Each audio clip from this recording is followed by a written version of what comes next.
Vamos começar o nosso painel, o painel nacional de recepção aos resultados do estudo Paris, que tem o tema de como é que o Paris pode inspirar as alterações políticas para melhorar o nosso sistema de saúde. Temos um painel de peritos, que eu já vou passar a apresentar, mas que nos dão as diversas perspectivas dos utentes, aqueles que nós ouvimos pela primeira vez de forma sistemática em 19 países da OCDE, a visão dos profissionais, a visão de quem também organiza os serviços de saúde, uma visão do que é que podemos aprender com os países que fazem parte da OCDE e participaram neste estudo, e também o que é que Portugal pode aprender com outros setores de educação, outros setores que já passaram por este processo, nomeadamente a educação. Deixem-me começar por uma palavra de apreço a todas as instituições que participaram de alguma forma, direta ou indiretamente, para que Portugal possa hoje apresentar os seus resultados. Há a equipa da Direção-Geral da Saúde, e foram muitos aqueles que, ao longo destes 5 anos, participaram no estudo. Há a equipa da ACSS, vejo aqui os 2 membros do board da ACSS, a quem agradeço o seu apoio, e acho que isto é um projeto conjunto, que a partir daqui ainda temos muito trabalho para fazer. A SPMS, que foi o nosso parceiro tecnológico e que sem eles não teria sido possível implementar este estudo, e também à Escola Nacional de Saúde Pública, que vejo que está muito bem representada, que em alturas críticas nos ajudou, dando a sua expertise para conseguirmos implementar este estudo, e que é o nosso parceiro académico. Sem eles, este estudo não teria sido possível.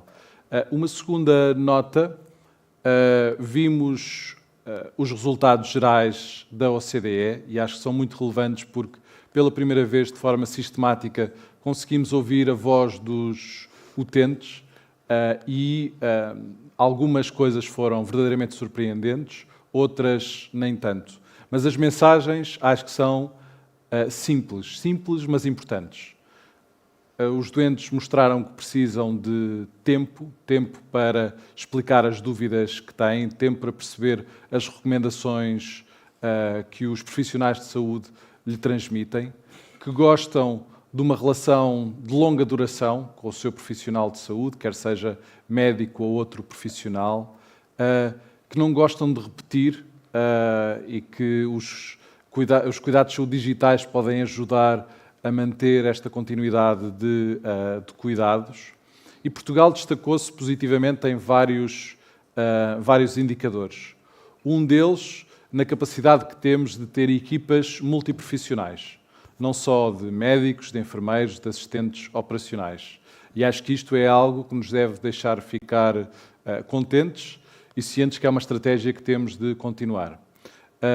A outra questão do tempo, como já foi referido, damos aos nossos utentes tempo suficiente para eles se expressarem. E depois outras coisas tão importantes como os nossos doentes manifestarem que conseguem gerir a sua saúde relativamente bem, até um pouco melhor do que a média da OCDE. Mas também nos deixaram mensagens muito claras sobre a forma como temos de melhorar. Uma dessas mensagens muito claras é na coordenação de cuidados. A coordenação de cuidados, os utentes referiram que não estão contentes com essa coordenação de cuidados. A passagem de níveis entre o hospital, entre o centro de saúde, precisa de melhorar, e acho que devemos levar essa chamada de alerta de forma séria e no próximo implementar as mudanças necessárias para que no próximo ciclo do Paris esses resultados sejam melhores.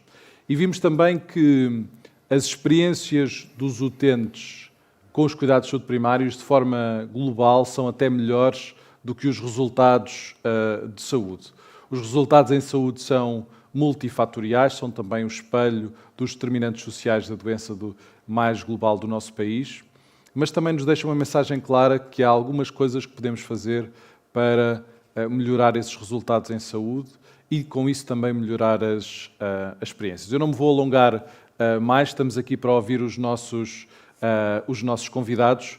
Vou começar pelo Jaime Melancia, que é o presidente da Plataforma de Saúde em Diálogo, que representa diversas associações de doentes, e nós estamos muito contentes em ter as associações de doentes no Advisory Board do Paris, porque nos ajudam a interpretar estes resultados e também a recentrar-nos sempre que é para os doentes e para os utentes que estamos a trabalhar. Jaime, pedia-lhe uma primeira recepção aos resultados e, de acordo com a visão dos utentes, como é que vê estes resultados, os resultados de Portugal, e como é que podemos implementar mudanças para que Portugal melhore em alguns destes indicadores. Com certeza. Mais boa tarde a todos. Muito obrigado à Direção-Geral de Saúde, na pessoa do André Peralta Santos, por ter convidado a Plataforma de Saúde em Diálogo, não só para o Conselho Consultivo, mas para estar aqui presente também neste painel. E deixe-me dizer aqui, pegando nas suas palavras de há pouco, quando falou das equipas multidisciplinares, etc., é importante, talvez, do meu ponto de vista, referir também que existem outros profissionais de saúde que ajudam muito naquilo que é os cuidados de saúde que os doentes usufruem. Alguns muito utilizados, outros não tanto, mas que deveriam ser mais, e falo nomeadamente dos psicólogos e dos farmacêuticos, especialmente os farmacêuticos da farmácia comunitária.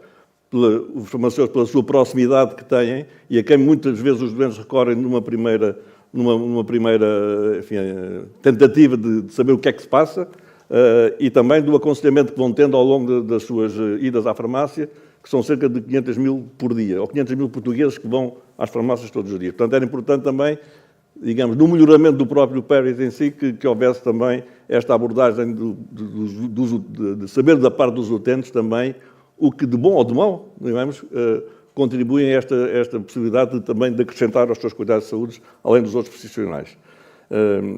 E permitam então, eu vou ler, porque assim poupamos tempo certamente, porque eu começo a falar e depois disperso e não volto, e depois não sei voltar atrás. E, portanto, e assim as mensagens passam mais claramente também. Portanto, o projeto Paris representa, sem dúvida, um avanço significativo na avaliação dos sistemas de saúde, ao medir os resultados de saúde dos próprios utentes e a sua experiência relativa aos cuidados recebidos. Para os doentes e utilizadores de serviços de saúde em Portugal, este enfoque é inovador e particularmente relevante, pois coloca as suas opiniões, experiências e necessidades no centro da análise e do desenvolvimento de políticas de saúde. Os resultados deste estudo sublinham a necessidade urgente de colocar os utentes no centro das decisões sobre saúde. Enfim, vou ter que recorrer àquilo que disse a minha colega em termos de representante de uma organização de doentes, da Anca Toma, do European Patient Forum. Todos nós sabíamos isto, não é? Agora vamos ter dados para precisamente poder trabalhar sobre esses dados e depois permitir saber a evolução realmente daquilo que se venha a melhorar. Embora Portugal apresente algumas facilidades quando comparado com outros países da OCDE, há aspectos positivos que demonstram potencial e indicam que há bases sobre as quais podemos construir melhorias. Enquanto representante de doentes e utentes dos serviços de saúde em Portugal, vejo estes resultados como um alerta, mas também como uma oportunidade. O facto de 101% dos doentes crónicos se sentirem confiantes na gestão da sua própria saúde revela que existe uma percepção positiva de autonomia e conhecimento. Repito, uma percepção positiva, não necessariamente a realidade. Mas pode ser um fator-chave para promover uma maior capacitação e envolvimento dos utentes. No entanto, áreas como a coordenação dos cuidados, a confiança no sistema de saúde e a percepção da qualidade dos serviços continua aquém da média da OCDE, o que exige medidas concretas para a sua melhoria. A voz dos doentes deve ser amplificada e integrada na formação de políticas públicas, garantindo que as decisões tomadas refletem as necessidades reais da população. Para isso, é fundamental que haja um reforço na comunicação entre os profissionais de saúde e os utentes, bem como maior aposta na humanização dos cuidados. Políticas que incentivem uma abordagem mais centrada nas pessoas e promovam a continuidade e integração dos cuidados serão determinantes para melhorar os resultados da saúde e a confiança no sistema. A evidência científica comprova que a humanização dos cuidados de saúde tem benefícios clínicos, aumenta a satisfação e segurança dos utentes, melhora a adesão à terapêutica e reduz readmissões e custos, contribuindo também para a satisfação dos profissionais e a redução do burnout. A participação ativa dos doentes nas decisões sobre os seus cuidados é essencial para melhorar os resultados e reforçar a confiança no sistema de saúde. Para isso é crucial investir numa força de trabalho bem preparada e em cuidados primários organizados em torno das necessidades dos utentes. Paralelamente, outro aspecto que consideramos fundamental para a melhoria contínua do sistema de saúde é a replicação de boas práticas. E há muitas por esse país fora, felizmente, que já demonstraram resultados positivos. A identificação, divulgação e implementação dessas práticas permitem otimizar recursos, elevar a qualidade dos cuidados prestados e promover uma maior equidade no acesso à saúde. Ao ser adotados em diferentes contextos, projetos inovadores e eficazes geram impactos positivos tanto para os profissionais de saúde como para os utentes, contribuindo para a sustentabilidade do sistema. A criação recente, enfim, ainda não desta direção executiva, mas da primeira direção executiva do SNS, a criação da Comissão Nacional para a Humanização dos Cuidados de Saúde, no SNS, representa um passo importante para a valorização da dimensão humanizadora dos cuidados de saúde. A identificação e disseminação de boas práticas nesta área são fundamentais para garantir que os serviços de saúde ofereçam não apenas excelência técnica, mas também um atendimento centrado na dignidade, no respeito e na proximidade com os utentes. Ao promover a humanização dos cuidados, esta iniciativa contribui para um sistema de saúde mais eficiente, inclusivo e centrado nas necessidades das pessoas. Deixarei para uma segunda ronda um tema que as associações de doentes consideram essencial para promover a participação ativa dos cidadãos nas decisões que impactam a saúde da população, nomeadamente a regulamentação da lei que aprova a Carta para a Participação Pública em Saúde. E concluo dizendo que o Estudo Pérez demonstra que temos desafios importantes pela frente, mas também oportunidades claras para construir um sistema de saúde mais eficiente, sustentável e verdadeiramente centrado nas pessoas. E como há pouco o Stefano Scarpet referiu, continuar a ouvir os doentes é a chave para transformar o sistema de saúde. Muito obrigado, Jaime. Acho que ficou bastante claro da sua referência da importância de termos vários profissionais e da importância também de replicarmos algumas boas práticas, e acho que essas boas práticas todos sabemos que existem, cabe-nos a nós agora alargar essas boas práticas. É uma questão de equidade, é uma questão de equidade também para o acesso. A todo o país. O nosso próximo palestrante é a Joana Lapa Gomes, que é médica de Medicina Geral e Familiar na região de Lisboa e tem a particularidade de ter participado no estudo. Joana, dá-nos a tua perspectiva de como é que os profissionais podem olhar para estes resultados e podemos introduzir mudanças no sistema para melhorar os cuidados de saúde dos nossos utentes. Então, boa tarde a todos. Em primeiro lugar, eu gostava de agradecer esta oportunidade de dar voz àqueles que são os que estão no terreno diariamente em contacto de primeira linha com a população deste estudo, os utentes. E eu gostava de fazer, se calhar, aqui uma abreviação aqui à sua questão, que é... eu gostava de falar primeiro de como é que nós olhamos para estes resultados, nós profissionais, e como é que os vemos nos doentes com quem contactamos no dia-a-dia. E acho que, nesse sentido, estes resultados não representam uma surpresa para os profissionais, na medida em que eles parecem ser congruentes com a realidade que nós vivenciamos. Penso que, subjetivamente, os profissionais, em especial os médicos e os enfermeiros, constatam realmente estes resultados reportados pelos utentes, e aqui gostaria de destacar a saúde mental, os resultados em saúde mental e na saúde em geral, a coordenação de cuidados e a confiança no sistema. Portanto, são coisas que eu penso que os profissionais sentem na prática quase o mesmo que os doentes vivenciam. Porém, numa perspectiva, então, mais construtiva, acho também que os profissionais podem olhar para estes resultados como uma oportunidade sem precedente para melhorarem a sua prática. O que me leva então a responder à sua questão, que é como é que o Paris pode ajudar. Então, atualmente a Organização dos Cuidados de Saúde Primários em Portugal assenta num modelo de monitorização do desempenho das equipas de saúde com base em indicadores mais técnicos, focados em questões do âmbito dos protocolos clínicos de vigilância e prevenção e vigilância da doença e gestão da doença. Contudo, face aos resultados que agora observamos no Paris, penso que se impõe necessariamente uma reflexão sobre se esses indicadores são suficientes para chegarmos aos utentes e melhorarmos as suas experiências e resultados. Portanto, lá está, não nos centrarmos nos cuidados técnicos e na qualidade técnica, que claro que é essencial, mas também começarmos a pensar mais em como é que isso, se isso realmente está a surtir resultados na experiência e na vida dos doentes, ou das pessoas em geral. Muito obrigado, acho que é um grande desafio e acho que o Paris vem ajudar nisso, a criar uma nova geração de indicadores que os países possam...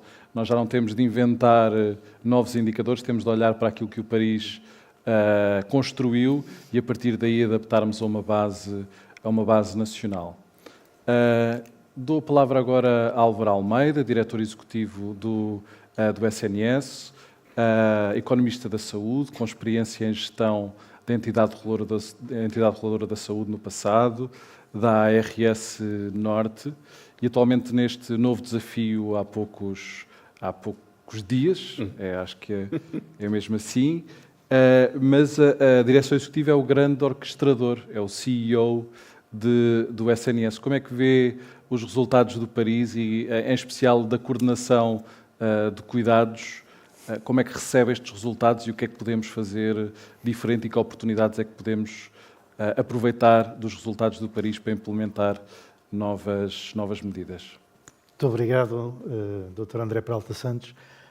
De facto, eu estou nessas funções há 8 dias úteis, 10 dias de facto, porque passei o fim de semana a trabalhar, mas não quis deixar de estar aqui, não só porque o convite veio do André, que muito prezo, mas sobretudo pela importância que este estudo, que estes indicadores têm para a gestão do Serviço Nacional de Saúde. A direção executiva, simplificadamente podemos dizer que é a entidade responsável por coordenar as instituições do SNS e coordenar, gerindo-as, não gerindo as instituições propriamente ditas, mas gerindo as inter-relações entre instituições, de maneira a que o SNS funcione melhor. E funcione melhor em que dimensões? Essencialmente em 3 dimensões que eu associo às 3 letras de SNS. Começando pela última, obviamente, saúde. Temos que melhorar a saúde dos portugueses, dos cidadãos que são abrangidos pelo SNS, que não são só portugueses, são todos cidadãos residentes em Portugal e os outros portugueses. E essa melhoria da saúde não pode ser apenas uma melhoria baseada nas médias. Não temos, obviamente, que as médias representam uma realidade que é importante. Os dados da OCDE já nos dizem muita coisa sobre indicadores de saúde, que não se limitam a indicadores de médias, mas há uma preocupação que nós temos que não era devidamente coberta nesses indicadores, que é a preocupação com a melhoria da saúde daqueles que estão pior. Portanto, tão importante ou mais importante que melhorar as médias é melhorar a saúde daqueles que estão pior, nomeadamente pessoas com doenças crónicas ou mais que uma doença crónica, e o Paris vai nos ajudar também nesse sentido.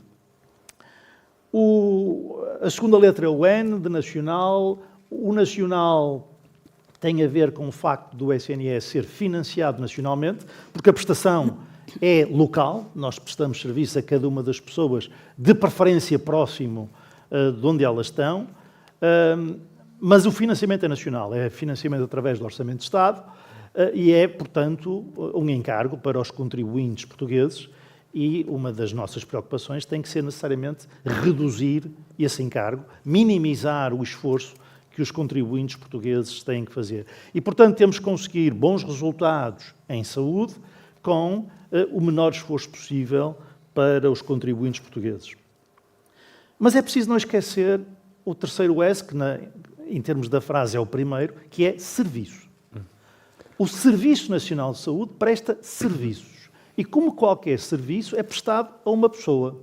E só há serviços de qualidade se a pessoa que recebe o serviço estiver satisfeita com aquilo que recebeu. Se o serviço corresponder às suas expectativas e satisfazer aquelas que são as suas necessidades, que não é exatamente a mesma coisa que melhorar a saúde.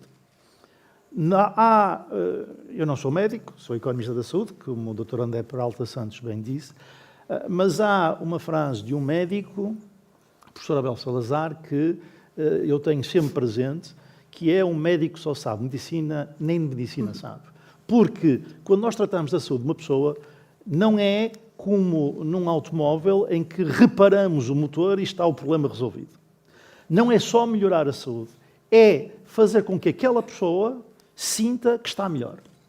E, portanto, a questão do serviço, a forma como as pessoas recebem esse serviço e o que é que elas sentem com o serviço, a parte da experiência é fundamental. E sobre isso havia muito pouca informação. Quase nenhuma. E, portanto, nós tínhamos informação sobre saúde, mas era grandes indicadores. Tínhamos informação sobre a parte financeira, essa temos informação mais ou menos boa, mas não tínhamos grande informação e, designadamente, não tínhamos nenhuma informação sistemática sobre a qualidade do serviço na perspectiva do utilizador, que é a perspectiva fundamental deste processo. Há ainda uma questão adicional, é que para nós conseguirmos ter bons serviços, melhor saúde, com o mínimo esforço financeiro possível, é estabelecido em termos da política de saúde e a OCDE e a Organização Mundial de Saúde, onde há muitos anos a dizê-lo, que os cuidados de saúde devem assentar nos cuidados de saúde primários. A maior parte da informação que nós tínhamos não era dos cuidados de saúde primários. Se nós formos ver o Health at a Glance da OCDE, tradicionalmente o que lá estava dizia respeito a hospitais. Nos últimos anos já tinha havido uma preocupação de incluir cuidados de saúde primários, mas a informação não era muito sistemática e era sobretudo dados quantitativos que não refletem devidamente a experiência dos utentes. E, portanto, o que este estudo nos vem trazer é informação que nós não tínhamos e informação crucial em áreas fundamentais para a melhoria do SNS. A Direção Executiva gera, coordena o SNS e há um princípio básico, é que ninguém consegue gerir o que não conhece. A informação é o ponto de partida de qualquer atividade de gestão e, portanto, aumentar a informação e ainda por cima uma informação que é sistemática e é comparável internacionalmente, permite-nos identificar os pontos fortes, os pontos fracos, os pontos em que é preciso melhorar mais, onde é que devemos atuar e, portanto, todo este processo de informação que depois temos que trabalhar e temos que analisar em detalhe a base de dados nacional do PAIRS, porque há muita informação para além daquela que já foi divulgada que vai ser útil para a atividade da Direção Executiva e para o SNS em geral. Esse trabalho da informação vai nos permitir gerir melhor o SNS e, sobretudo, gerir o SNS com aquele que deve ser o foco de qualquer serviço de saúde, que é gerir o SNS voltado, preocupado, em primeiro lugar, com os cidadãos, preocupado com os utentes e preocupado em garantir um serviço de qualidade que seja sustentável do ponto de vista económico ou financeiro e que gere melhor saúde para todos, sobretudo para aqueles que têm uma saúde pior. Muito obrigado. Eu destaco as palavras que referiu, que ninguém consegue gerir aquilo que não conhece, e acho que o Paris ajuda-nos a conhecer melhor a realidade nacional. Ainda temos um grande trabalho, como referiu também, em aprofundar o conhecimento que temos sobre os dados nacionais e a questão das desigualdades, que acho que também ficam bastante patentes. Voltamos agora voltamos à parte mais internacional. Frederico Guanais, subdiretor da área da saúde da OCDE, que Frederico pedia-lhe para refletir um pouco sobre vimos que o Paris nos acrescentou muitos dados, uma perspectiva única sobre as percepções dos utentes, mas vimos também que há uma heterogeneidade nos países. Nós já sabíamos que essa heterogeneidade existia, sob a forma como os sistemas de saúde se organizam, mas consegue dar algumas pistas sobre o que é que podemos aprender com aquilo que os países que tiveram uma melhor performance no Paris estão a fazer e o que é que pode ser incorporado noutros países? Muito bem, André. Obrigado. Obrigado pelo convite. Estar aqui é um grande prazer, uma honra para mim falar sobre esse assunto que, na época que a gente começou a trabalhar em Paris, a minha barba era daquela cor. E custou muito trabalho, muito tempo para chegarmos aqui, então é uma alegria muito grande.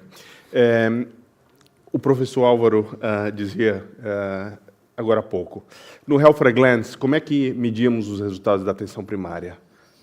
Medíamos utilizando dados de hospitalizações, as internações, as chamadas hospitalizações evitáveis, as pessoas que vão ao hospital para utilizar por serviços que poderiam ter sido evitados pela atenção primária, ou mesmo as famosas visitas às emergências, aos serviços de emergências. Então, estávamos medindo o desempenho da atenção primária com base em dados que não eram da atenção primária, e com base no que deu errado na atenção primária, as pessoas que chegavam a utilizar os serviços de hospitalizações e emergências. Então, o Paris inverte essa lógica.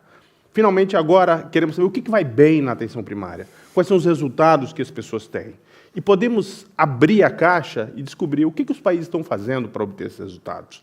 Então, bom, a gente já ouviu aqui bastante, se colocarmos todos os pacientes de todos os países que participaram do Paris, o que eles nos dizem? Então, nos dizem que eles querem que o profissional de saúde passe tempo suficiente com eles. Eles querem que o profissional de saúde explique as coisas de uma forma fácil de entender. Eles querem receber informações e apoio por escrito, suporte, como cuidar de suas condições crônicas. Afinal, condição crônica é aquilo que o doente, ele tem que participar de uma forma contínua ao longo de toda a sua vida. O utente quer que sejam utilizadas tecnologias digitais. Todos esses indicadores estão associados a melhores resultados se colocarmos todos os resultados de todos os países que participaram do Paris. Mas, então, eu passei muito tempo investigando quais são os elementos que esses países que têm melhores resultados e quais políticas públicas eles adotam. Claro, os países que têm aqui os melhores resultados e experiências de saúde são a Suíça e os Estados Unidos. Esses dois países gastam muito em saúde. Não acho que sejam os melhores exemplos. E, no caso dos Estados Unidos, ainda tem um asterisco, que é a população com 65 anos ou mais, que faz parte do sistema Medicare. Então, enfim, não acho que sejam os melhores exemplos para Portugal. Então, quais são os outros países que seriam muito bons exemplos? A Austrália, o Canadá, Tchequia, Eslovênia. Esses países conseguem muito bons resultados sem gastar tanto quanto os Estados Unidos. Estão mais próximos da média ou abaixo da média. Então, eu passei a buscar quais são as práticas que esses países adotam e que têm bons resultados. E eu listei 4 delas. Seriam muitas outras, mas eu acho que essas 4 podem dar um exemplo do caminho a seguir. Primeiro, a revisão das medicações. Né? Ou seja, nesses países, a maioria das pessoas que têm múltiplas condições crônicas relatam que os seus profissionais de saúde, seus médicos, revisaram de forma sistemática todos os medicamentos que aquelas pessoas recebem. No caso do Canadá, 82%, na Tchequia, 87%, e no caso da Austrália, 82% dos doentes com 3 condições crônicas ou mais dizem que receberam uma revisão sistemática de todas as medicações.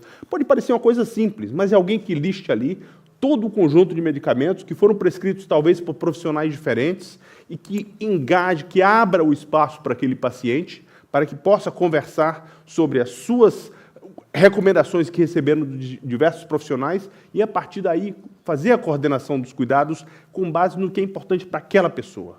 Que aquele doente entenda por que cada uma daquelas medicações está sendo prescrita, quais são os possíveis efeitos negativos, adversos de uma com a outra. Portanto, aí se dá, de uma forma muito concreta e prática, a coordenação no cuidado.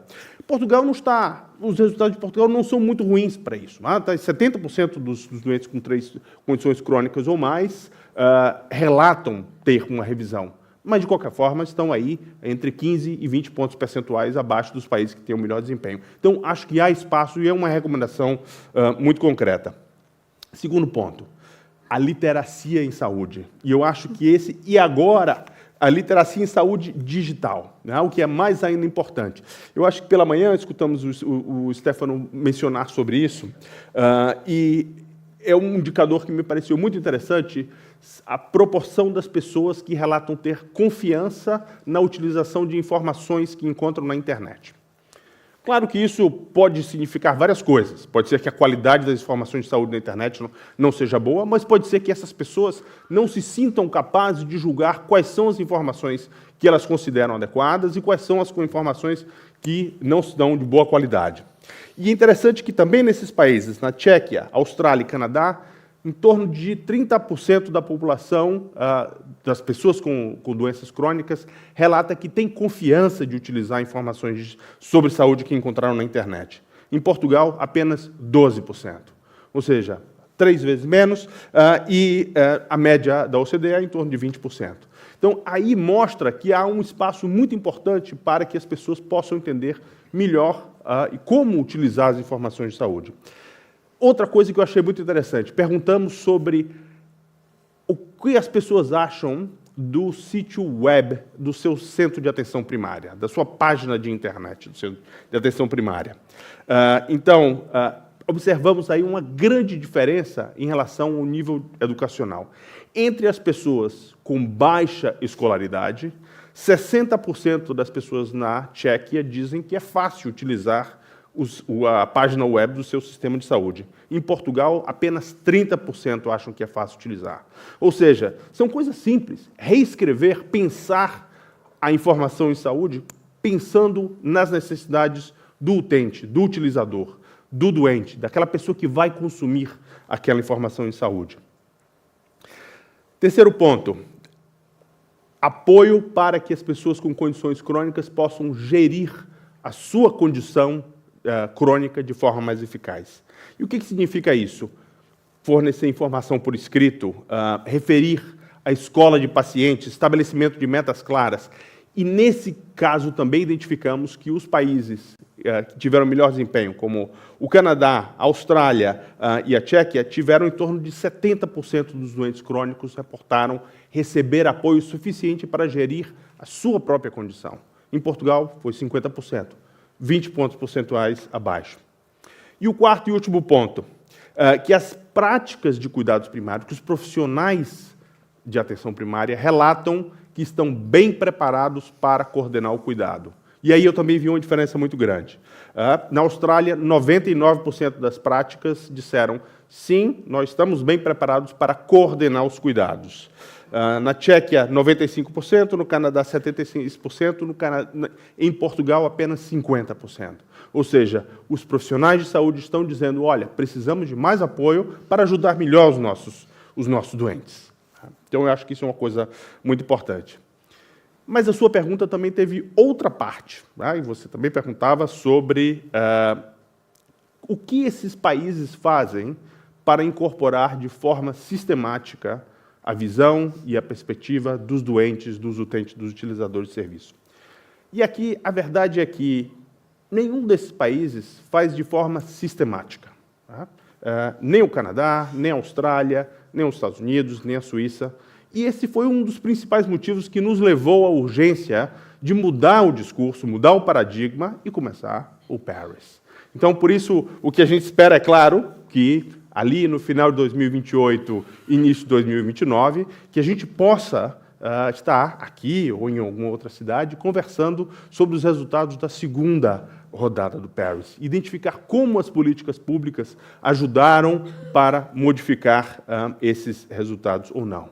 E, enquanto isso, quer dizer, a ideia não é ficar esperando há 4 anos os resultados do Paris.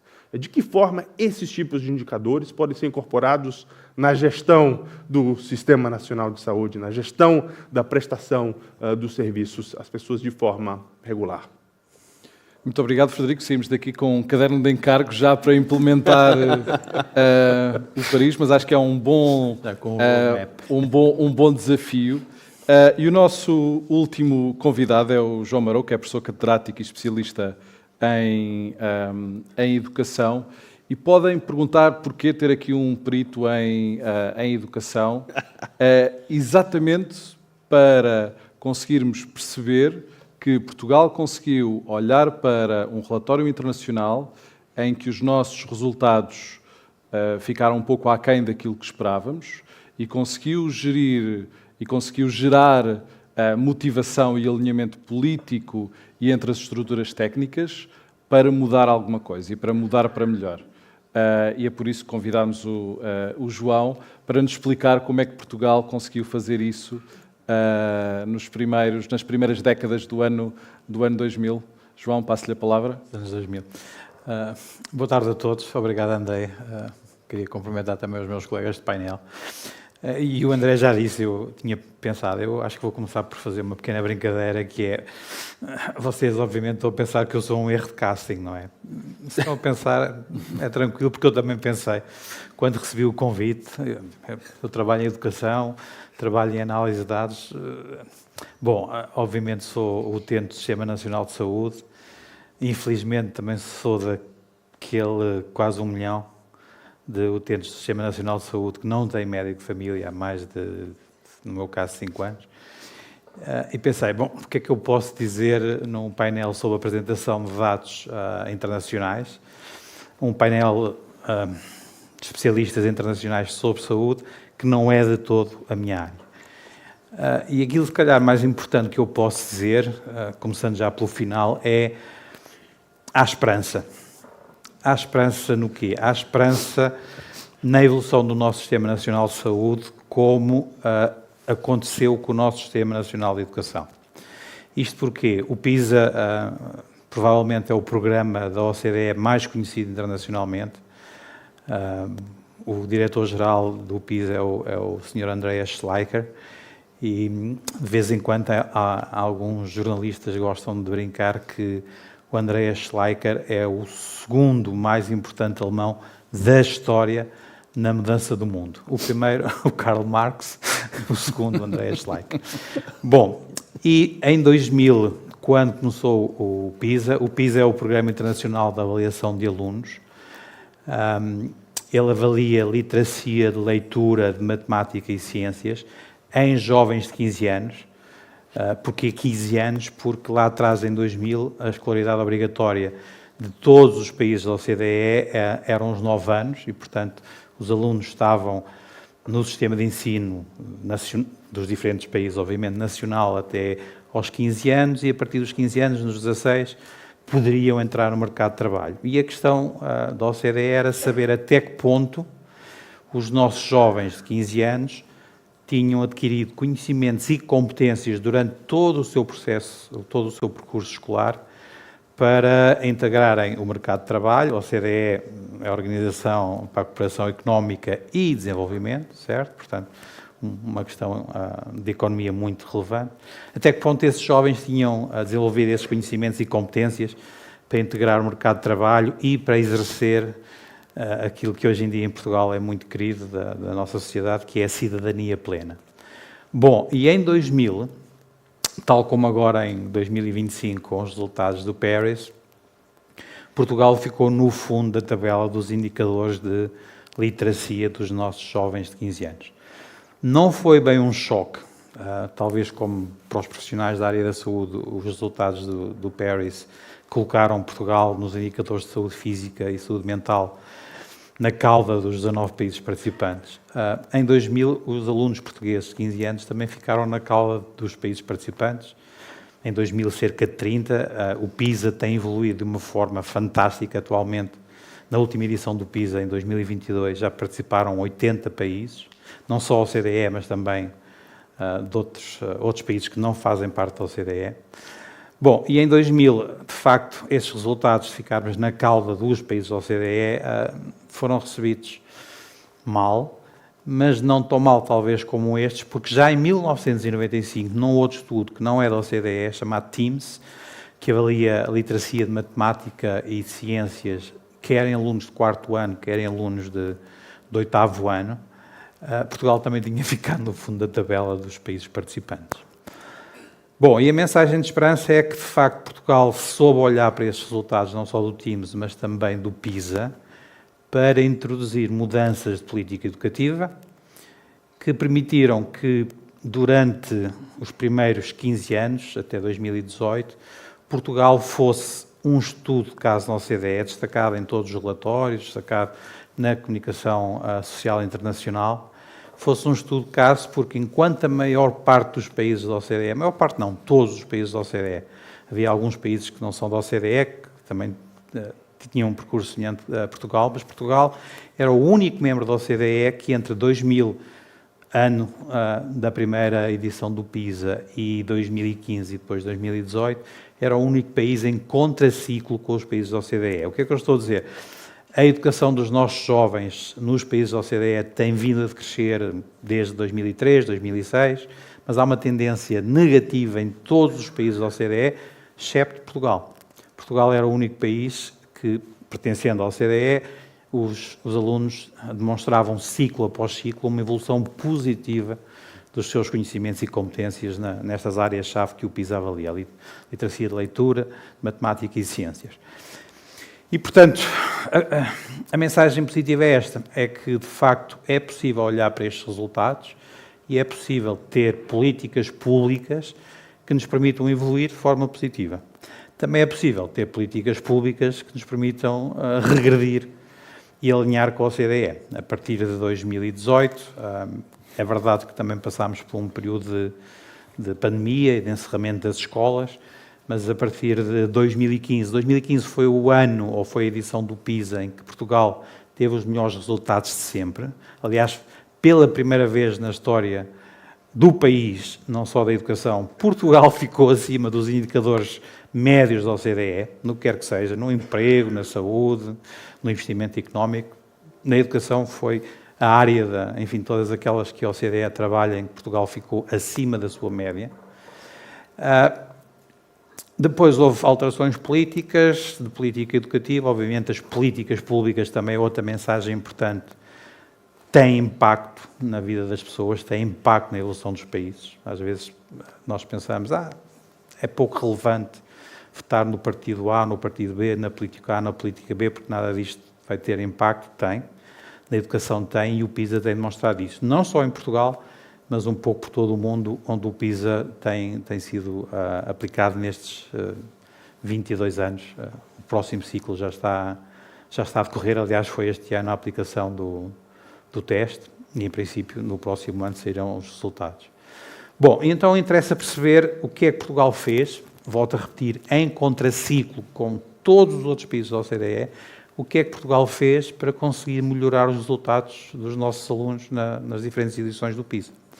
E, basicamente, o que Portugal fez foi passar a justificar as políticas educativas, ou as mudanças de políticas educativas, nas evidências. Aqui o termo evidências é um bocadinho redundante, porque evidência é aquilo que é óbvio, que não precisa de ser demonstrado. Mas passou a basear as mudanças de política educativa nos dados do PISA. Com muita frequência, os diferentes ministros da Educação e das diferentes cores políticas, os portugueses obviamente sabem que nós em Portugal alternamos sempre entre duas grandes correntes políticas, uma socialista e uma social-democrata, mas independentemente de qual era a corrente que estava no governo, os ministros da Educação todos seguiram um conjunto de alterações de política educativa que eram sempre sustentadas com esta frase. Os dados do PISA dizem-nos que, por exemplo, os dados do PISA dizem-nos que os nossos currículos de português, no caso da língua, de matemática e de ciências, estão desatualizados. Eles precisam de ser atualizados com as melhores práticas internacionais. O Frederico falava das melhores práticas da educação nos países que participaram no Paris, e aqui na educação, se permitirem fazer um paralelo, espero não dizer nenhum grande disparate, porque eu não sou da área da saúde, olhar para os sistemas nacionais de saúde dos países que tiveram os melhores resultados, ou que tiveram melhores resultados Portugal, e perceber o que é que esses sistemas fazem que o nosso sistema também deveria fazer. Foi isso que todos os ministros até 2016 fizeram relativamente aos currículos. Currículos atualizados, de acordo com as melhores práticas internacionais, olhando para os países com melhores resultados, por exemplo, a Finlândia é sempre um caso de referência. Hoje em dia, o caso de referência no espaço europeu é a Estónia, no Sudeste Asiático, Singapura. E, portanto, olhar para os currículos desses países, perceber o que é que os alunos desses países aprendem. No caso da Finlândia, que ainda por cima tem 2 línguas oficiais, o finlandês e o sueco, aprendem a línguas, aprendem a matemática, aprendem em ciências. Que metas objetivas é que esses currículos impõem aos alunos? O que é suposto um aluno saber no final do 4º ano de escolaridade, no final do 8º, no final, enfim, da escolaridade obrigatória, que entretanto em todos os países da OCDE já evoluiu para os 12 anos. E aqui, se permitem, era isto que eu estava a pedir a vossa compreensão, se ser algum disparate, é o que é que, por exemplo, os nossos centros de saúde, agora as chamadas unidades locais de saúde, têm que fazer em termos de organização estrutural, organização funcional, o que é que eles têm que fazer em termos de metas, de indicadores de saúde pública e como é que nós sabemos o que é que eles podem fazer para melhorar? Olhar para os países que têm melhores resultados que os nossos. Foi o que Portugal fez na educação.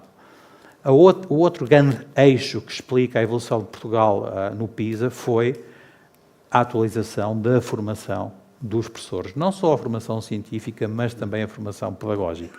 E qual é o paralelismo com a saúde? Qual é a atualização que os nossos profissionais de saúde, que as nossas escolas de medicina precisam passar, enfim, aos estudantes de medicina e depois aos clínicos. E eu acho que foi o professor Álvaro que disse que gosta de citar um clínico que diz que se um médico só sabe medicina, nem de medicina sabe. Bom, e de facto, se calhar há aqui uma componente que o colega primeiro conferencista falou sobre, por exemplo, integrar outros profissionais de saúde, integrar os psicólogos no Sistema Nacional de Saúde, integrar os farmacêuticos, porque a saúde, de facto, é multifatorial. E quando olhamos para o esforço que Portugal fez na formação dos seus professores, anteriormente, provavelmente todas as pessoas que estão aqui, ou quase todas, enfim, tiveram professores que tinham uma licenciatura em Educação. Atualmente já não é bem assim, mas até há uns anos atrás, quando não havia falta de professores, era preciso ter um mestrado. Portanto, foi preciso melhorar a formação dos nossos professores para o sistema evoluir. É preciso melhorar a formação dos profissionais de saúde, não só dos médicos, não só dos enfermeiros, aqueles que geralmente nós consideramos como sendo profissionais de saúde de raiz, mas também daqueles que trabalham com esses profissionais, psicólogos, assistentes sociais, farmacêuticos. Bom, este foi o segundo grande eixo das políticas educativas que ajudaram Portugal a evoluir. O terceiro grande eixo foi a prestação de contas. O termo em inglês, a mim soa melhor pessoalmente, nós em português não temos nada que se adapte bem a esta tradução, que é o accountability. As escolas dos países que têm melhores resultados no PISA, em termos educativos, como também terão certamente melhores resultados na saúde, são as escolas que prestam contas, não só aos pais dos alunos, mas também à sociedade. E o que é que Portugal fez? Uma das coisas que Portugal fez e que teve uma consequência quase imediata na evolução dos resultados dos nossos alunos foi a introdução de provas externas de final de ciclo, os famosos exames. Entretanto, enfim, os exames sempre foram um tema controverso na sociedade portuguesa, há quem seja a favor, há quem seja contra, mas a verdade é que eles tiveram um impacto e têm um impacto forte e no curto prazo nos resultados dos alunos. E esta prestação de contas também é muito importante, porque temos o senhor diretor executivo do SNS a dizer que não se consegue gerir aquilo que não se sabe. que era exatamente o que acontecia nas escolas portuguesas. Nós não sabíamos o que é que os nossos alunos sabiam. E, portanto, não sabíamos se os alunos estavam a adquirir os tais conhecimentos e as competências que era suposto adquirir ou não. E o PISA, e também o TIMSS e outros estudos, o PIRLS, por exemplo, foram absolutamente fundamentais para nos dizer: esqueçam lá o que vocês pensam que os vossos alunos sabem, porque quando nós vamos comparar aquilo que os vossos alunos sabem com aquilo que outros alunos de outros países da OCDE e não só sabem, os vossos alunos ficam muito mal posicionados. Já agora, só para não pensarem em alunos, os resultados do PIAC também saíram o ano passado, em dezembro, e mais uma vez os nossos adultos também sabem muito pouco quando comparado com os adultos de outros países da OCDE. Para terem uma ideia, um adulto com ensino secundário na Finlândia tem conhecimentos e competências de literacia superiores a um licenciado em Portugal. Okay? É, de facto, um dado muito chocante. O que é que nós sabemos em termos de prestação de contas das nossas unidades locais de saúde? O que é que nós sabemos da prestação de contas dos nossos hospitais? Obviamente não se consegue melhorar aquilo que se desconhece. Okay? E, finalmente, a última, digamos, característica que permitiu esta evolução em termos educativos do nosso sistema educativo foi um consenso alargado, independentemente da corrente ideológica ou da corrente política, em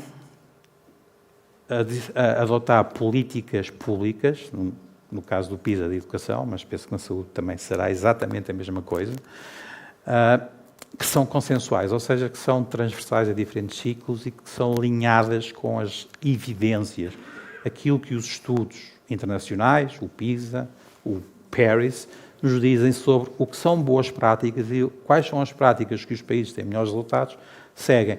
Não precisamos de reinventar a roda. É só olhar para o vizinho do lado e ver: este vizinho está a ter uma boa prestação, vamos fazer como ele; este está a ter uma má prestação, não vamos fazer como ele. Bom, e isto é muito importante porquê?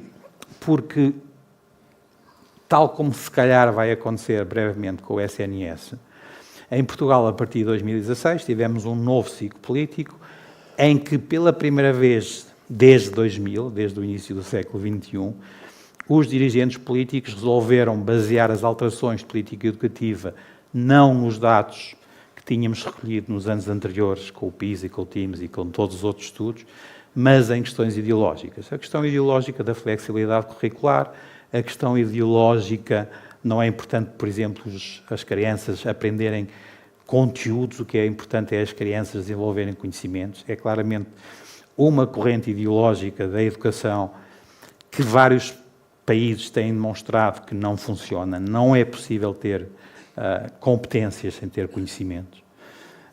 Uma corrente ideológica baseada na desvalorização da prestação de contas. Deixaram de existir os famosos exames que provocavam ansiedade nas crianças e que provocavam ansiedade mais nos pais do que propriamente nas crianças e nos professores e nas escolas. Todos os anos em Portugal, quando sai o ranking das escolas, temos sempre um batalhão de comentadores e especialistas da educação a ser contra essa manifestação de prestação de contas. E, de facto, esse tipo de alterações políticas, adicionado às alterações resultantes da pandemia do Covid, fez com que Portugal regredisse em 2022 para os níveis de educação que os nossos alunos tinham em 2006. Ou seja, em 8 anos de reversão de políticas educativas que tinham sido consensuais até 2015, 2016, 8 anos dessa reversão dessas políticas educativas conduziu a uma reversão de 16 anos de conhecimentos e competências dos nossos alunos. Então, se calhar, a pensar qual é o paralelismo que isto tem com o SNS. Bom, é porque ainda ontem, na comunicação social, apareceu um partido político a dizer que, se calhar, era a melhor ideia acabar com a direção executiva do SNS e voltar àquilo que tínhamos anteriormente. Não sei quais são os dados em que esse partido político se baseou, mas cá estamos nós outra vez a decidir políticas com base em ideologias e menos em evidências. Muito obrigado, João. Esta era uma mensagem muito importante que gostávamos de deixar, uma mensagem de esperança e que Portugal consegue olhar para estes relatórios internacionais, encontrar consensos, e acho que esses consensos são muito relevantes, e depois implementar políticas públicas que conduzam a melhor saúde para os nossos utentes. Estamos a ficar um pouco curtos de tempo, mas temos ainda tempo para uma ronda muito rápida de respostas numa frase. E começo novamente aqui pelo Jaime Melancia. O que é mais prioritário para os utentes? Tempo. Todos nós precisamos de tempo. Nós precisamos de mais tempo com os médicos, precisamos de menos tempo nas listas de espera, portanto, o tempo. Temos ferramentas hoje em dia que nos permitem reduzir esse tempo, nomeadamente utilizar ferramentas da inteligência artificial que já aqui foram referidas esta manhã. Portanto, isso é algo que é fazível neste momento e isso vai tirar toda a carga burocrática, chamemos assim, administrativa do profissional de saúde, dando mais tempo para estar com os doentes e também nos aspectos organizativos do próprio sistema, pode trazer muitas melhorias nesse sentido. Mas não posso deixar de frisar esta questão da regulamentação da Carta para a Participação Pública em Saúde, porque ao contrário dos estudantes que não sabem se aprenderam ou não, os doentes sabem aquilo que precisam. E, portanto, os doentes têm que participar nessas decisões políticas em saúde. E a regulamentação da Carta é fundamental para que isso possa ser implementado, no fundo, e agora tenho que ler aqui a minha última frase, que é para a coisa assim direitinha. A conjugação da participação ativa dos cidadãos através da efetivação da Carta para a Participação Pública em Saúde, com a disseminação e implementação de boas práticas comprovadas, constitui um caminho promissor para alcançar um sistema de saúde mais inclusivo, transparente e eficiente em Portugal. Muito obrigado. Acho que lança-nos aqui um repto muito importante. Vamos agora à visão dos profissionais. O que é mais prioritário?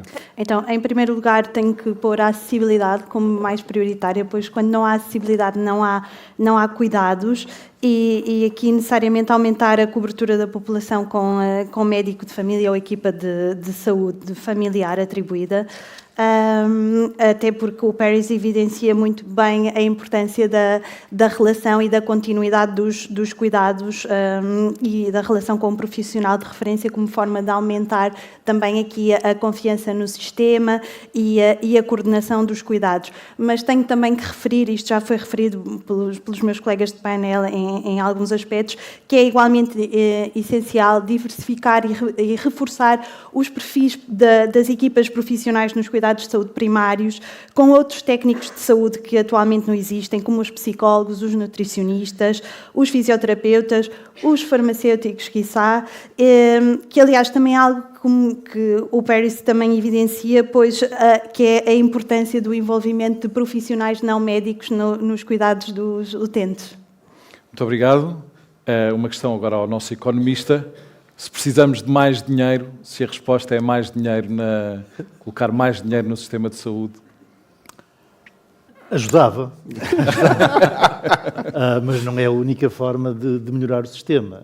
Obviamente que se tivermos mais recursos podemos contribuir, poder prestar mais serviços, mas nós sabemos que no caso do Serviço Nacional de Saúde, esse dinheiro vem dos contribuintes e, portanto, mais dinheiro significa sobrecarregar mais os contribuintes com um esforço que já é significativo, já está acima da média e, portanto, aquilo que nós temos que nos focar é não tanto em pedir mais dinheiro, mas pelo menos garantir o que já temos e não nos tirarem, isso é fundamental, mas, sobretudo, reorganizar o sistema e reorganizar o sistema, sobretudo na direção de retirar as pessoas dos hospitais e reforçar os cuidados de proximidade, reforçar os cuidados de saúde primários, também os cuidados continuados de proximidade, para que a parte do sistema que é mais onerosa, que é precisamente os hospitais, não sobrecarregue tanto, porque em termos de resultados de saúde e em termos de resultados de satisfação dos utentes, esses resultados são muito melhores quando nós temos o sistema centrado na proximidade, nos cuidados primários. E, portanto, a prioridade é fazer essa reorganização do sistema nesse sentido. Muito bem, acho que é um grande desafio para a direção executiva. E contem connosco. Muito obrigado. Frederico, a inteligência artificial parece que agora é uma panaceia para todos os desafios da saúde, mas há algumas questões muito interessantes da questão do digital e como é que os doentes veem o digital. De que forma é que a OCDE vê a digitalização e a inteligência artificial como uma alavanca para prestar melhores cuidados? A digitalização foi a grande surpresa dos resultados do Paris. Foi surpresa porque é muito baixa. né? Ou seja, o número de pessoas que reportam ter usado uma videoconsulta nos últimos 12 meses é 7%. Eu achava que depois da pandemia que as coisas haveriam uma grande mudança, mas não é o caso. Outros elementos como agendamento de consultas eletrônicas ou a renovação de prescrições de forma eletrônica ou o acesso dos doentes aos seus história clínica, todos muito baixos. Portugal não está mal nesses indicadores, mas esses indicadores são baixos para todos os países. Então, estamos falando aqui de inteligência artificial e os algoritmos de inteligência artificial aprendem, calculam, analisam os resultados, as bases de dados que estão dentro dos sistemas. Se as bases de dados não incorporam a perspectiva dos pacientes, eles não serão otimizados para os resultados que importam para os pacientes. Daí a grande importância de criar bases de dados que reflitam aqueles que são os indicadores mais importantes para os pacientes. Então, é uma grande promessa, sem dúvida, mas há muito o que fazer. Muito bem. João, numa frase, o que é que o Paris pode aprender com o PISA? Uma frase, o Paris e a economia e o resto do país podem aprender com o PISA que precisamos de políticas públicas baseadas em evidências, em factos e menos em ideologias. A propósito do investimento, eu gosto de chamar investimento em educação, em saúde, deixa-me, não posso resistir a esta, Sr. Professor de Economia, não precisamos de mais dinheiro, precisamos de gastar melhor o dinheiro. Sabem porquê? Porque, mais uma vez, Portugal é o único país da OCDE, em contraciclo, onde o investimento em educação, e repararam que eu falo em investimento, não falo em gasto, o investimento em educação, em percentagem do produto interno bruto, tem vindo a diminuir desde 2000. Contrariamente a todos os outros países da OCDE, onde o investimento em educação, percentagem do produto interno bruto, tem aumentado, Portugal tem diminuído. Nós não precisamos de sobrecarregar mais, enfim, os nossos concidadãos com a maior carga fiscal que já existe. O que nós precisamos é gerir melhor os recursos que temos. Porque o país não é um país rico, contrariamente ao que as pessoas pensam. A nossa maior riqueza são os nossos recursos humanos e nós precisamos de gerir bem os recursos que temos e para gerir bem, aí estamos de acordo, Sr. Professor, precisamos de saber o que estamos a gerir, precisamos de informação, precisamos do Paris. Muito bem. Temos ainda 10 minutos para perguntas da audiência. Eu peço-vos que levantem a mão. Nós temos 2 microfones na sala. Temos uma pergunta a meio da sala. Eu peço desculpa, vejo um pouco. Já sou miúpe e com estas luzes. As luzes não se conseguem. Não ajuda. Olá, agradecer ao painel. Eu sou José Diniz, sou médico interno de saúde pública. Na perspectiva do SNS, será expectável integrar PROMs e PREMs e a perspectiva dos utentes na avaliação da prestação de cuidados e do desempenho do próprio SNS? Muitas vezes foca-se em números, parte assistencial, custos. Será que esta é uma dimensão que pode ter lugar num futuro próximo? Obrigado. Eu passaria ao diretor executivo do SNS esse desafio. E eu diria que integrar na avaliação dos profissionais será difícil, até porque nós não temos informação suficientemente alargada e com a qualidade suficiente para o fazer. Integrar na avaliação do sistema e na definição de políticas, certamente que sim. É isso que vamos fazer.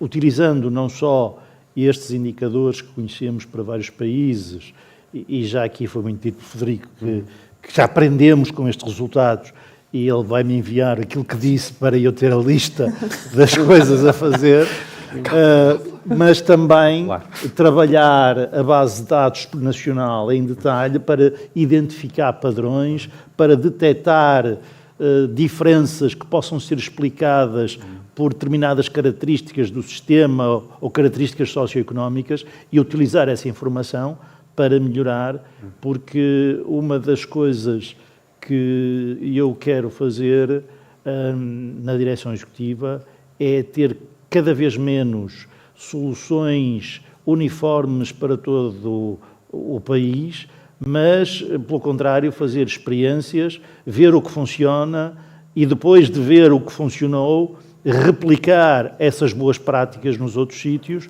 e rejeitar aquilo que não funcionou.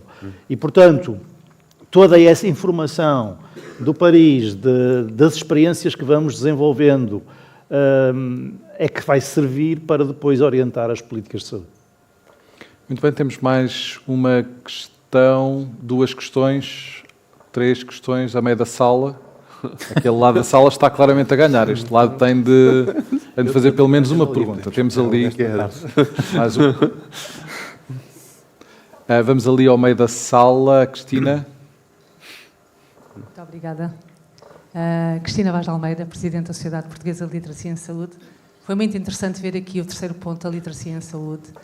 E, de facto, nós já tínhamos feito uma avaliação dos sítios da internet e da legibilidade desses sítios. E, de facto, pecam todos por falta de compreensão, altamente complexos, inclusivamente, embora agora o portal da SNS está melhor e o da DGS também está melhor, mas aconselhamos vivamente, porque quando o cidadão não compreende aquilo que está escrito, é muito difícil tomar decisões acertadas em saúde. E a informação também passa por aí.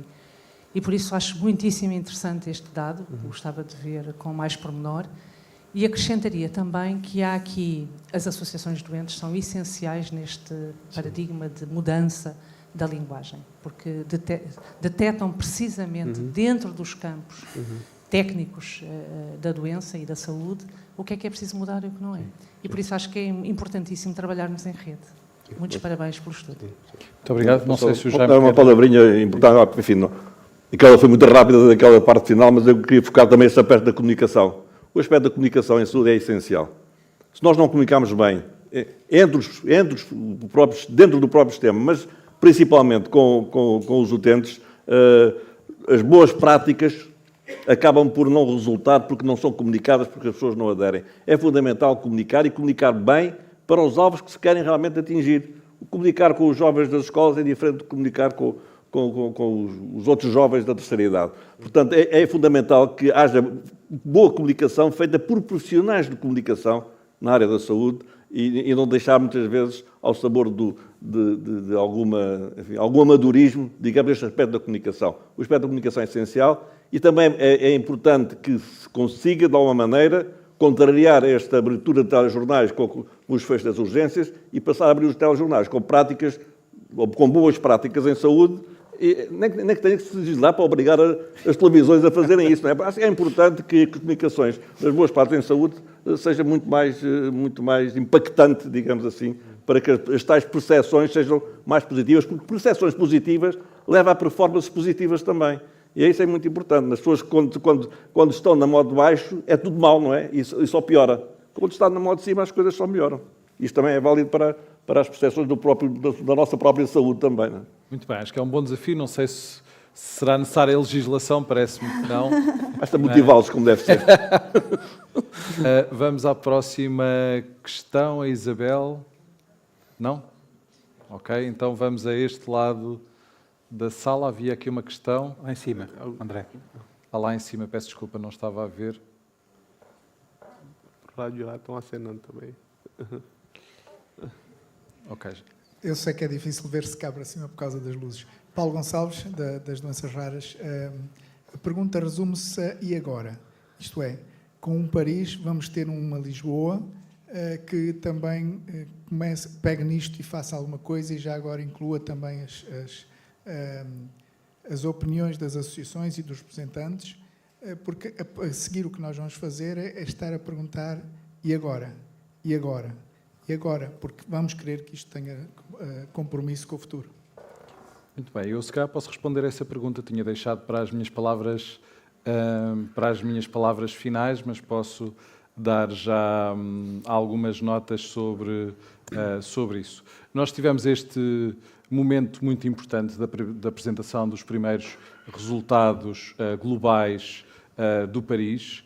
Antes deste evento de hoje, Reunimos com o nosso Advisory Board do estudo, que eu não sei se a Associação de Doenças Raras está representada. Se não estiver representada, temos muito gosto em vos integrar, porque realmente achamos que é essencial termos um Advisory Board que nos ajude a pensar e a refletir sobre estes resultados.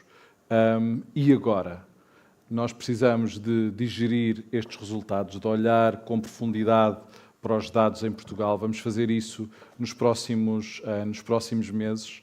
Também alinhar as próprias diferentes instituições do Ministério da Saúde, a Direção Executiva, a DGS, a ACSS e outros parceiros, para pensarmos que ações concretas é que nós conseguimos extrair do país e o que é que cada instituição, a DGS, com a sua missão e atribuições, a Direção Executiva, consegue contribuir para que na próxima ronda do Paris Portugal esteja melhor. Pensamos em setembro apresentar os resultados nacionais com maior detalhe.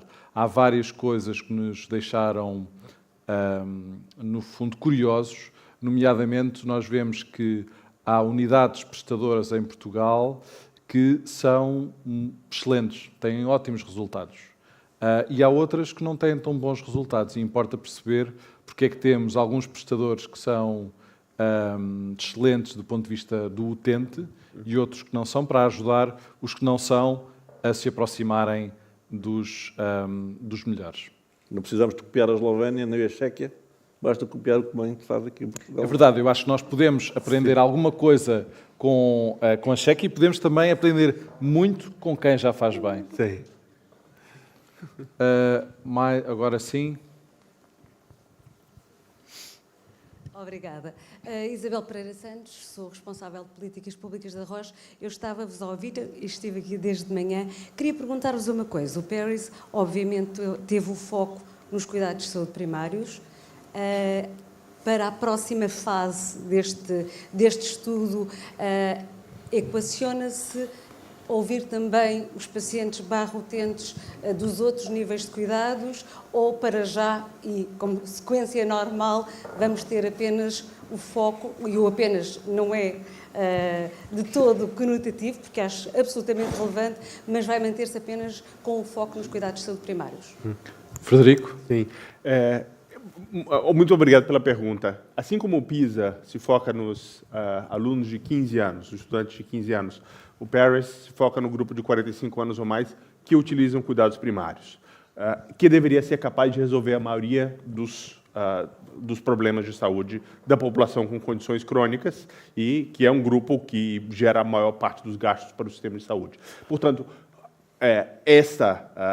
inquérito Paris se manterá dentro da atenção primária. No entanto, há outras partes de Paris. Né? Não sei se em Paris tem a margem direita, a margem esquerda, então tem outra margem também. Que já vemos com os grupos de trabalho que se focam em condições específicas, né? Que chamamos de Condition Specific Patient Reported Outcomes. Por exemplo, as pessoas que fazem cirurgia de cadeira e de joelho, de prótese de cadeira e de joelho, sobre os resultados reportados por essas pessoas. As pessoas que passam por cirurgia de câncer de mama, as pessoas que têm condições de saúde mental. Existem grupos de trabalho que, inclusive, são relatados regularmente no Health at a Glance. Então, nem de longe eles têm o alcance o grupo de trabalho aqui da atenção primária, mas, no entanto, não são totalmente esquecidos. Nós acreditamos que os resultados e experiências relatados pelos pacientes, pelos doentes, devem ser utilizados em todo o sistema de saúde. Mas o foco nosso com esse inquérito é na atenção primária e assim vai continuar a ser. Muito obrigado. Temos uma última questão. Então, vamos ouvir as duas questões ao mesmo tempo para fecharmos. Aqui, a meio da sala.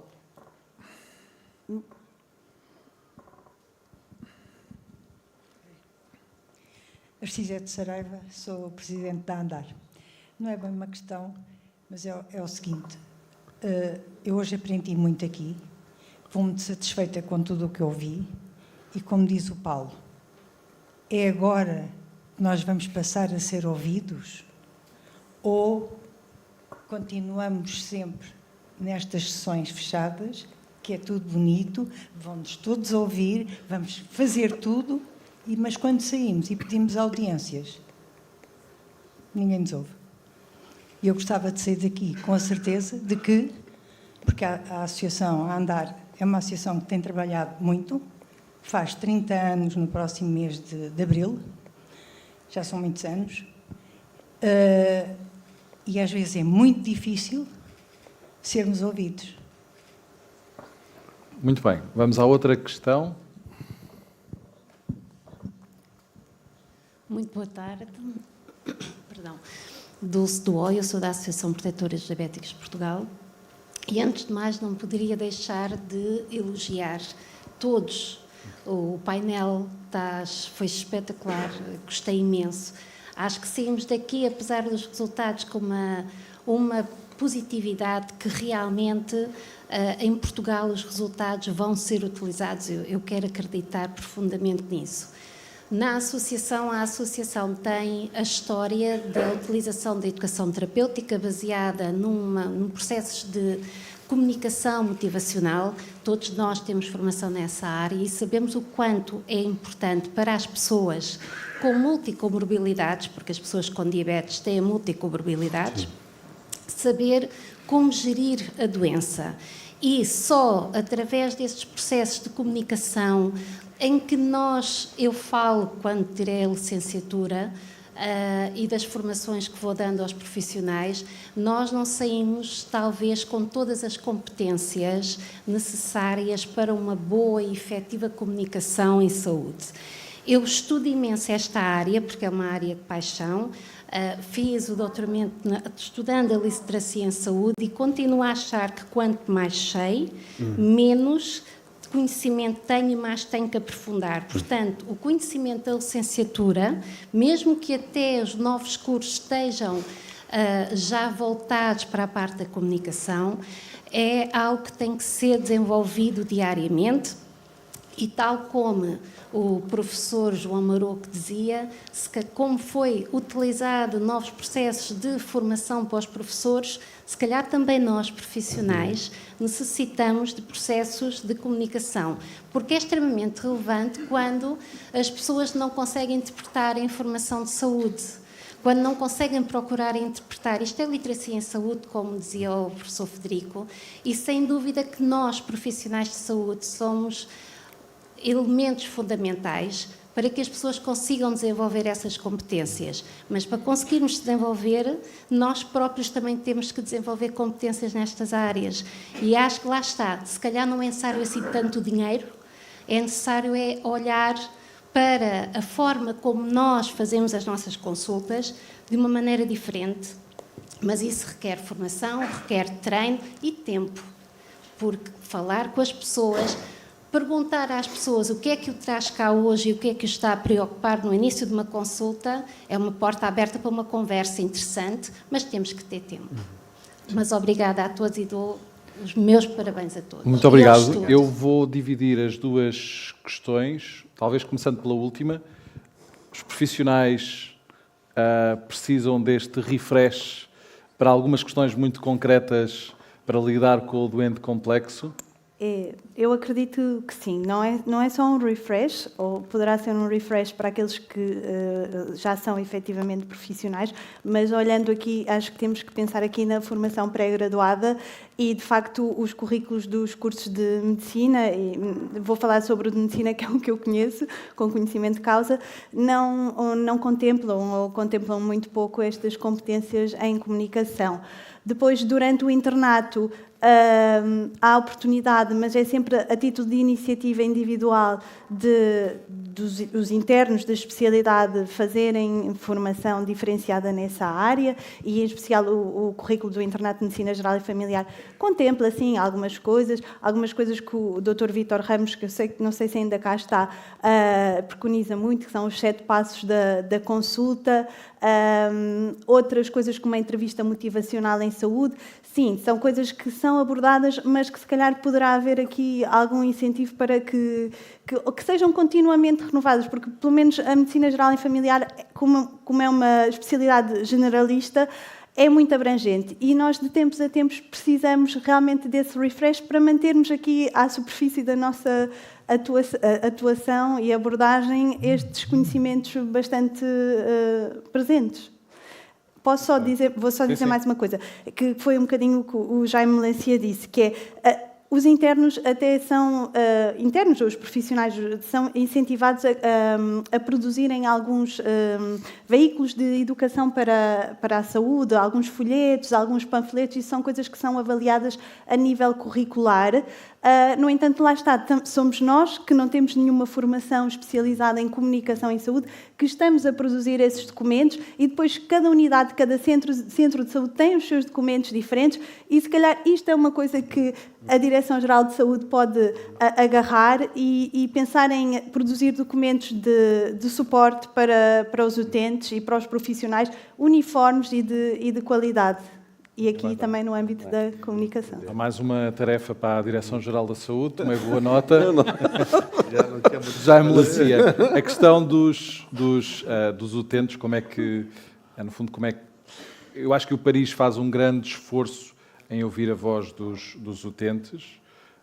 Temos um Advisory Board que tem diversas associações de utentes, mas como é que nós conseguimos ainda aprofundar mais esta representatividade dos utentes e a sua visão? Enfim, não referindo concretamente a história da regulamentação da Carta, que irá definir, digamos, como é que essa participação possa realmente ser mais efetiva e mais ativa, mas há aqui passos intermédios que podem ser dados e na própria direção executiva do SNS, ainda onde estava o professor Fernando Araújo, as últimas coisas que o professor Fernando Araújo fez foi um despacho para a Ministra, na altura, para que...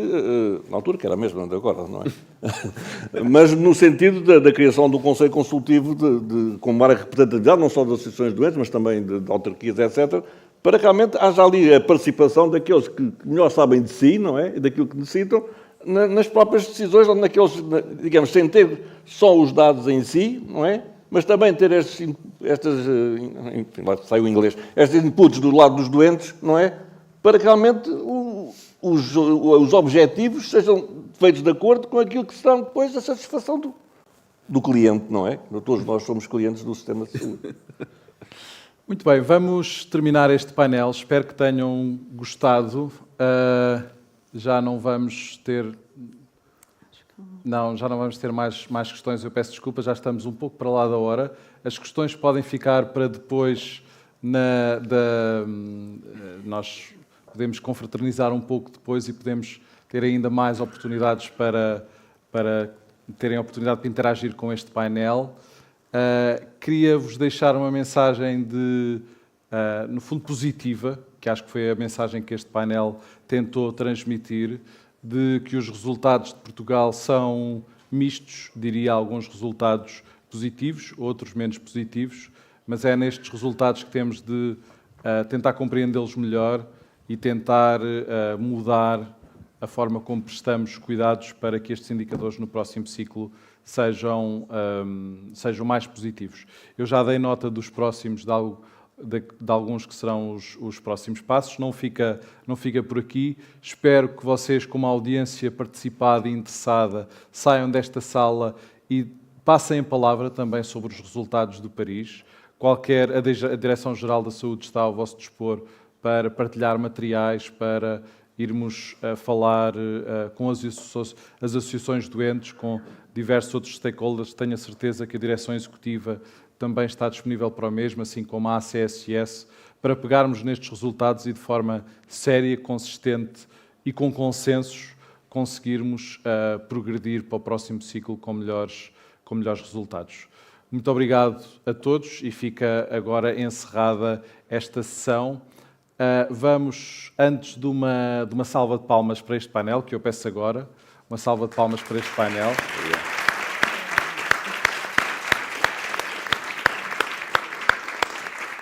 Pedia à equipa da Direção-Geral da Saúde que esteve envolvida na organização do evento que viesse ao palco também para os conhecerem e que merecem uma grande salva de palmas.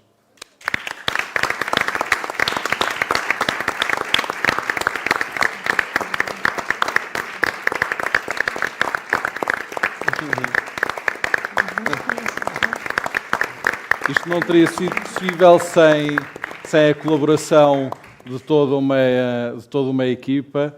Portanto, peço que não está, que esta é a equipa que esteve responsável pelo evento, a quem eu peço mais uma vez uma salva de palmas.